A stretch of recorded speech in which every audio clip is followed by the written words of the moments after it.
सभी छात्र छात्राओं को गुड मॉर्निंग, सुप्रभात। हमारे दिन की भांति इस ई टीचिंग की क्लास में आपका स्वागत है।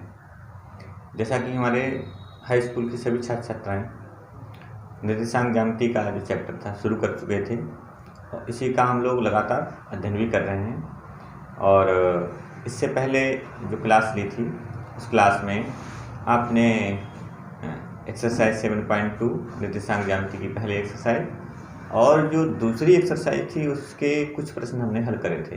तो आज उस जो निर्देशांक ज्यामिति की जो सेकंड वाली जो एक्सरसाइज है उसी से संबंधित जो प्रश्न शेष रह गए हैं आज हम उनको देखेंगे, उनको ही हल करेंगे।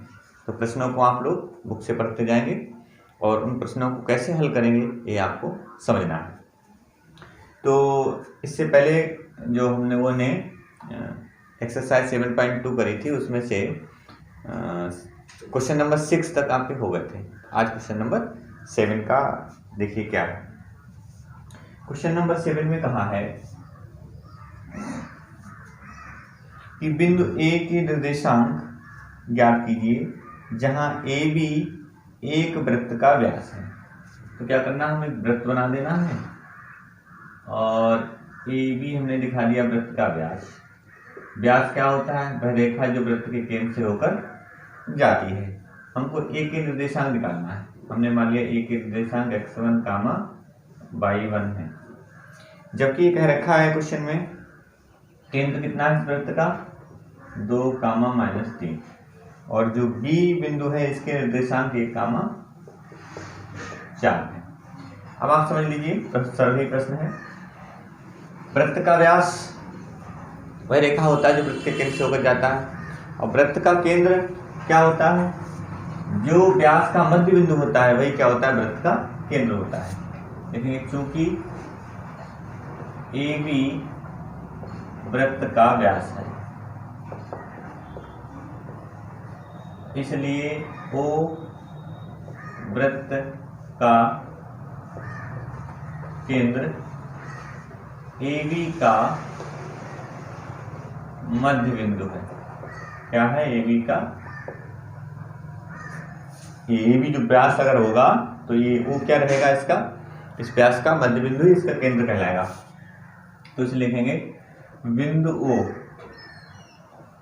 के निर्देशांक। अगर हम O के निर्देशांक निकालेंगे तो दे भी रखे कितने 2, -3 और O क्या है, AB का मध्य बिंदु। तो AB के मध्य बिंदु के निर्देशांक वही होंगे जो इस केंद्र के निर्देशांक हैं। तो AB के मध्य बिंदु O के निर्देशांक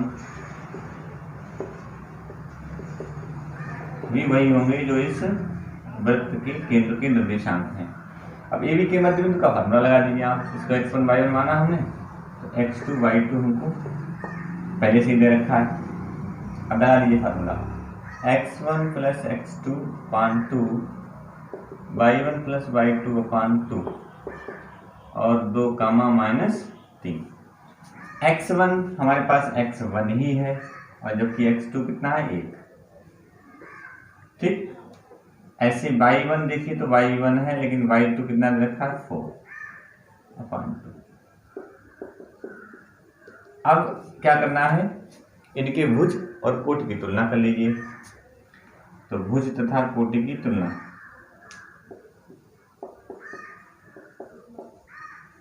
कोटि की तुलना, भुज और कोटि की जब तुलना करेंगे तो भुज भुज के बराबर हो जाएगा, अर्थात x1 + 1/2 इक्वल कितने हो जाएंगे, 2। तो 2 दूनी 4, 1 उधर 4 - 1 तो x1 कितना आ गया, 3। ऐसे जब कोटि की तुलना करेंगे तो कोटि के बराबर हो जाएगी। तो y1 + 4/2 इक्वल में -3। तो y1 + 4 ये हो जाएंगे -6, उधर ले जाइए तो -6 - 4 इक्वल मिला के कितना बन गया, -10। अतः A बिंदु के निर्देशांक कितना हो जाया था, क्या हमने माना था, x1 कामा y1 माना था, इनकी वैल्यू कितनी आ गई है 3 कामा -10। तो ये क्या हुआ, व्यास का जो सिरा ए था उस ए सिरे के निर्देशांक हो गए 3 कामा -10। इस तरह से हमने इसके निर्देशांक निकाल लिए। पढ़ते हैं अगले प्रश्न की तरफ। अगले क्वेश्चन में क्या कर रखा देखिए, क्वेश्चन नंबर 8 में कह रखा है ए और बी के निर्देशांक दे रखे हैं 2 कामा -2 कामा -2 और बी दे रखा है 2 कामा -4। इसमें कहा है क्वेश्चन में, जबकि ए पी बराबर 3/7 और जहां जो पी बिंदु है वो क्या है, रेखा ए बी पर स्थित है।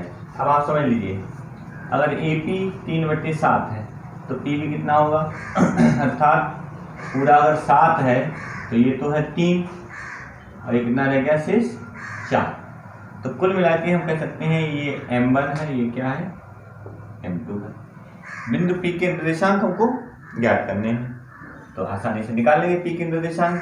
चूंकि ये P बराबर कितना, तो P बराबर कितना हो जाएगा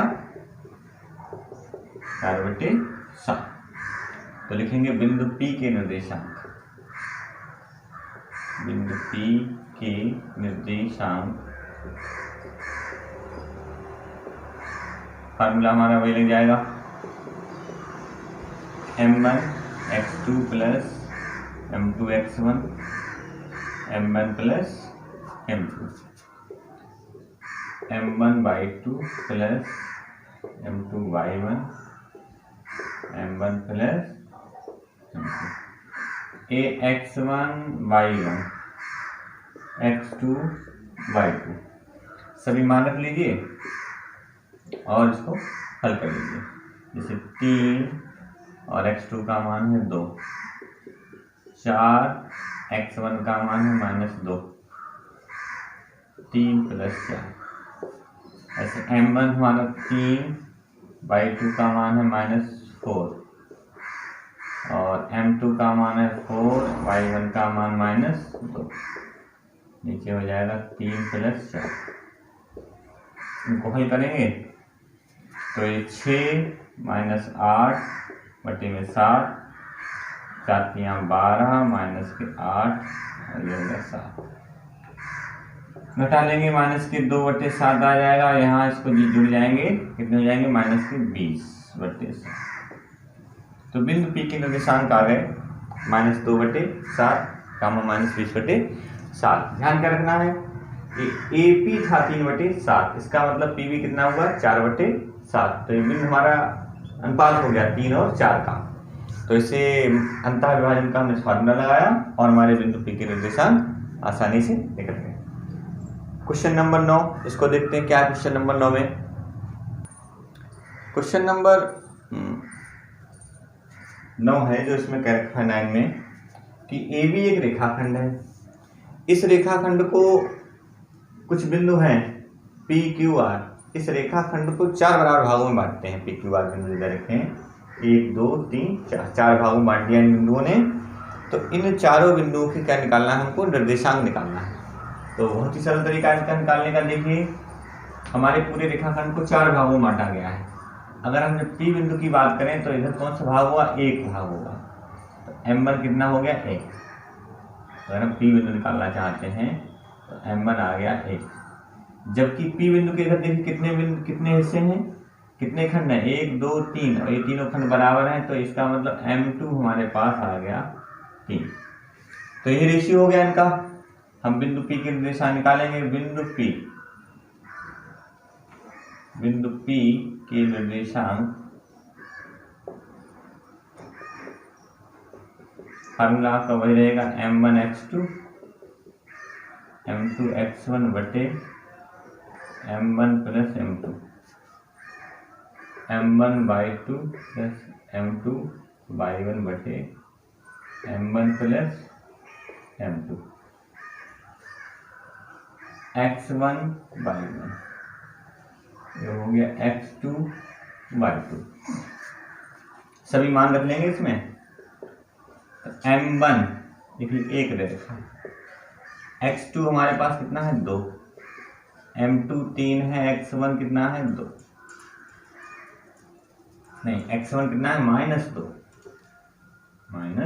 m1 का मान 1 है, x2 का मान 2 है और x1 का कितना है -2 है, और जबकि m2 का कितना है 3, 1 + 3, m1 1 है, y2 8, m2 3, y1 2, 1 + 3।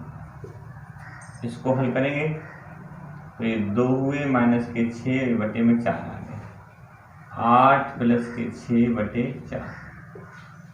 इसको हल करेंगे तो इधर हो जाएगा कितना, -4/4, और जबकि इधर ये कितने हो गए, 8 6 14 हो गए, 5 4 काट दिए 7 1 2, ये पूरा हल हो जाएगा। तो -1,7/2 ये बिंदु हमारा किसका आ गया, बिंदु P के निर्देशांक आ गए। ऐसे ही मान लिया अब बिंदु Q के निर्देशांक निकालेंगे, तो जैसे ही बिंदु Q के निर्देशांक निकालेंगे तो Q के जब निर्देशांक निकालेंगे बिंदु Q के निर्देशांक,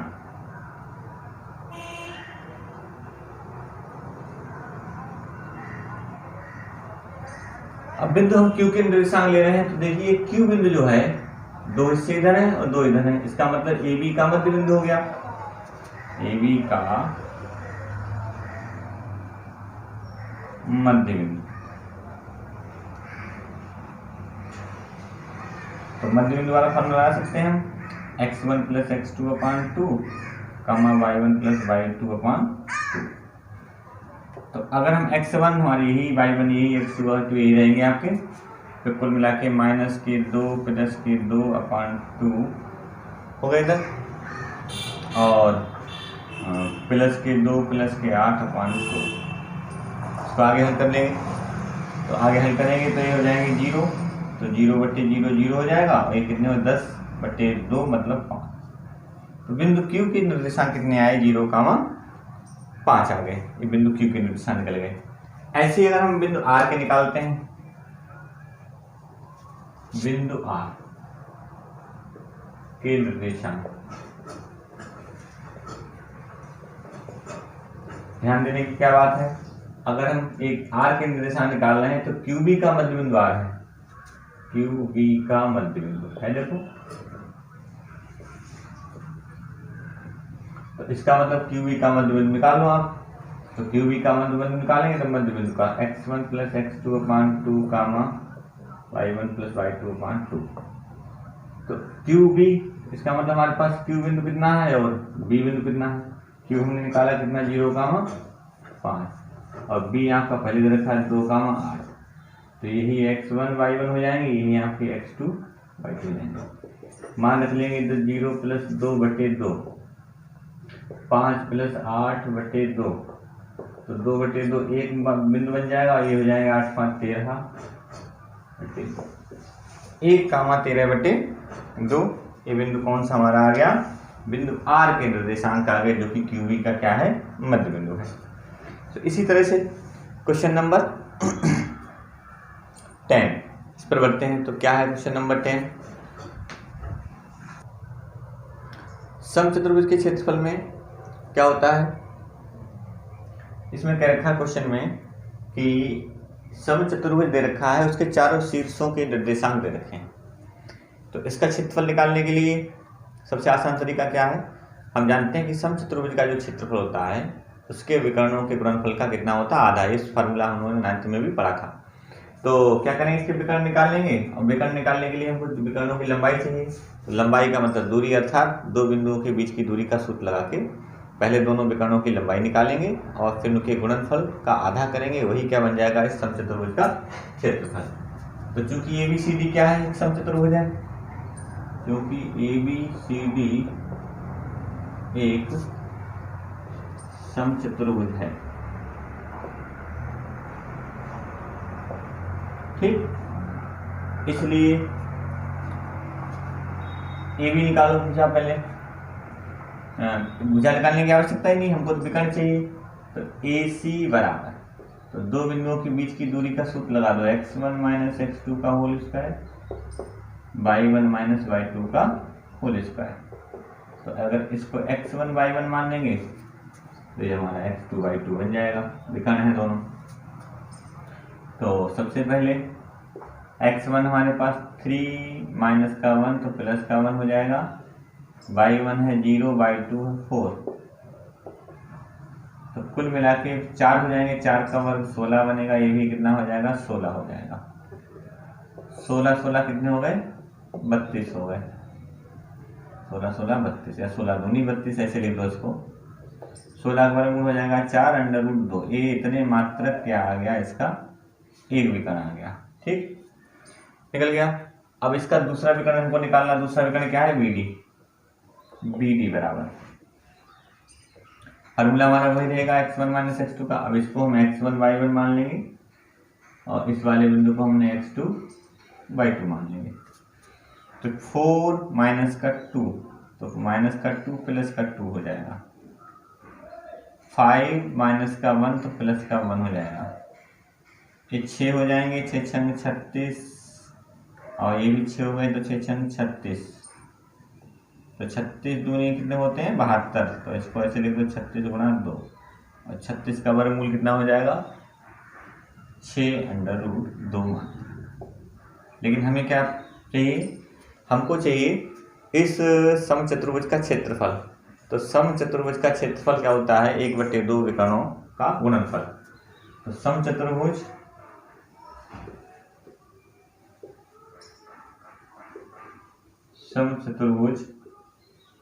ABCD का क्षेत्रफल बराबर 1/2 AC गुणा BD। AC हमारे पास कितनी है देखिए, AC है 4√2 और BD कितनी है 6√2। तो ये 2 से ये काट दिया हमने, तो 2 बचा और यहाँ √2 की गुणाकृति बनेगी 2 और साथ साथ ये 6 बचा है, तो 6 चौक 24, 24 मात्रक क्या होगा इस समचतुर्भुज का क्षेत्रफल हो गया। वर्ग मात्रक भी कह सकते हैं, मात्रक लगाकर क्या लिखते हैं वर्ग मात्रक। ठीक, इस तरह से क्या होगा, क्वेश्चन नंबर कौन सा ये आपका हो गया, क्वेश्चन नंबर 10 एक्सरसाइज का। अब बढ़ते हैं क्या अगले प्रश्न की तरफ। अगली जो एक्सरसाइज हमारी है उसको पढ़ने से पहले हमको कुछ सूत्रों का अध्ययन करना पड़ेगा, क्योंकि हमको क्षेत्रफल निकालना होगा। तो इस तरह से अभी आपने 7.1 जो निर्देशांक ज्यामिति की एक्सरसाइज थी, पहली एक्सरसाइज में आपने दूरी के सूत्र पढ़े, दूरी निकाली, दूरियों पर आधारित आपने प्रश्न हल करे। दूसरी एक्सरसाइज में अंतःविभाजन बिंदु और मध्य बिंदु के निर्देशांकों पर आधारित जो आपके प्रश्न थे इस सेकेंड वाली में। इसी तरह से अब जो नेक्स्ट वाली होगी एक्सरसाइज, उसमें अन्य तरह के फार्मूले और अन्य तरह के प्रश्नों को हम हल करेंगे। तो आज इस एक्सरसाइज में ये आपकी कंप्लीट हुई। तो आज के लिए बस इतना ही, अगली एक्सरसाइज को हम अगली क्लास में आपको बताएंगे। तो आज के लिए बस इतना ही, धन्यवाद, थैंक यू।